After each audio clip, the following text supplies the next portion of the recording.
नमस्कार, आप देख रहे हैं बुलेट रिपोर्टर और मैं हूं आपके साथ प्रेरणा। इस वक्त की बड़ी खबर मध्य प्रदेश के रीवा से है। आइसक्रीम फैक्ट्री के नाम पर 31.50 लाख का फर्जी लोन। ईओडब्ल्यू ने दर्ज किया केस। रीवा में प्रधानमंत्री सूक्ष्म खाद्य उद्योग उन्नयन पीएमएफएमई योजना के तहत फर्जी दस्तावेजों के जरिए 31,50,000 रुपए का बैंक लोन लेने का मामला सामने आया है। ईओडब्ल्यू रीवा ने इस मामले में 5 लोगों के खिलाफ आपराधिक प्रकरण दर्ज कर जांच शुरू कर दी है। आरोप है कि कागजों में आइसक्रीम फैक्ट्री दिखाकर लोन और सब्सिडी का लाभ लिया गया, जबकि मौके पर फैक्ट्री स्थापित ही नहीं की गई। ईओडब्ल्यू के अनुसार भोपाल मुख्यालय को मिली शिकायत के आधार पर पंजाब नेशनल बैंक की वेंकट रोड शाखा रीवा से लिए गए लोन की जांच की गई। जांच में सामने आया कि कल्पना उद्योग की प्रोपराइटर कल्पना गुप्ता और उनके पति संदीप गुप्ता ने सलाहकारों की मिलीभगत से फर्जी दस्तावेज और झूठी प्रोजेक्ट रिपोर्ट तैयार कर बैंक से 31.50 लाख रुपए का ऋण स्वीकृत कराया।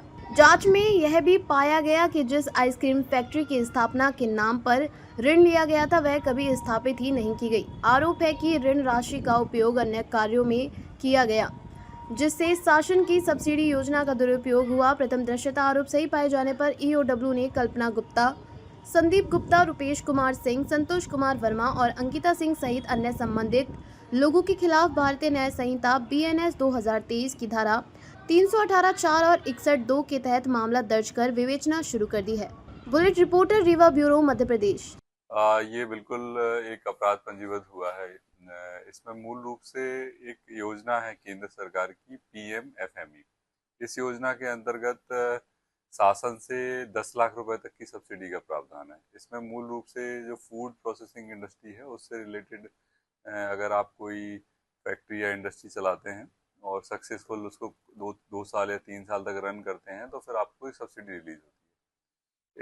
ये जो हमारे यहाँ पे शिकायत आई थी उसके सत्यापन के दौरान पाया गया कि ये गुप्ता फैमिली जो है उनके द्वारा एक आइसक्रीम फैक्ट्री बनाने के नाम पर बैंक से लोन प्राप्त किया गया और जब बैंक वालों ने मौके पे जाके वेरीफाई किया तो कोई आइसक्रीम फैक्ट्री वहाँ पे संचालित होना नहीं पाएगी।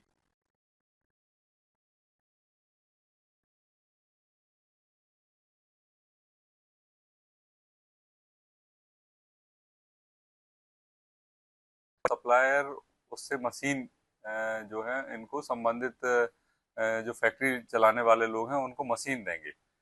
तो जब इसको वेरीफाई किया गया और इन लोगों के कथन लिए गए तो पता चला कि असली में कोई मशीन सप्लाई ही नहीं की गई, क्योंकि कोई फैक्ट्री संचालित नहीं हो रही थी। तो उन्होंने क्या किया कि जो बैंक से जो पैसा मिला है उस पैसे को ही इन्होंने आपस में बंदरबांट कर लिया।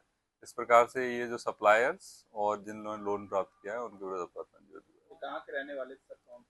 ये अधिकतर लोग यहीं रीवा के रहने वाले हैं और इसमें जो सप्लायर्स हैं वो भी यहीं रीवा या उसके आसपास के एरिया के हैं। ये पंजाब नेशनल बैंक। इसमें सर बैंक के भी कुछ कर्मचारी या नहीं, इसमें बैंक की कोई त्रुटि नहीं है। इनफैक्ट बैंक ने ही इसमें कंप्लेंट करी थी। ये पूरा खेल सब्सिडी के लिए किया गया कि पूरा? यस, ये जो है सब्सिडी को प्राप्त करने के लिए खेल किया गया है, क्योंकि अगर आपको सब्सिडी जब भी मिलेगी जब आप फैक्ट्री संचालित करके दिखाओगे, और वो फैक्ट्री आप चला नहीं रहे थे, बस केवल वो जो 10 लाख रुपए सब्सिडी है उसको प्राप्त करने के लिए खेल किया गया। तो ऐसे लोगों के चक्कर में तो जो जेन्युइन लोग रहते होंगे सर उनको दिक्कत होगी प्राप्त करने में। हाँ, बात तो आपकी सही है कि बैंक के जो कर्मचारी हैं या बैंक के जो अधिकारी हैं उनको मन में संदेह तो आएगा कि, और वो होना भी चाहिए, और बैंक का काम है वेरीफाई करना। इसीलिए जो बेरोजगार होते हैं उनको जो है जल्दी लोन बैंक देते हैं।